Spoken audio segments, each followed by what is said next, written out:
नदी किनारीच हे ध्यानात मग्न होते. एक दोनदा मी त्यांना पाहिलं होतं. मग थांबून विचारपूस केली तेव्हा समजलं, आपेगावचे गोविंदपंत कुलकर्णी हे पिता, नीराबाई पैठणकर, कृष्णाजी पंत देवकुळ्यांची भगिनी ह्या माता. त्यांच्या मातापित्यास गोरक्षनाथांचे शिष्य गैनीनाथांकडून ब्रह्मोपदेश झाला. वेदशास्त्र अध्ययन झाल्यानंतर तीर्थाटनास निघालेले ते विवेकी वैराग्य मला भासले. ते आळंदीत अतिथी असल्याने मी त्यांना स्वगृही येण्याची विनंती केली.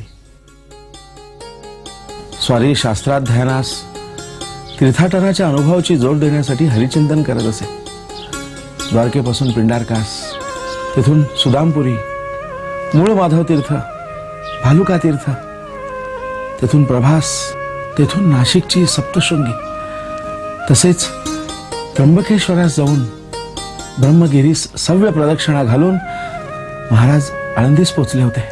कुठे कुठे फिरून आलेले हे पाय आपल्या दारी 4 दिवस विसावेत म्हणून मी त्यांना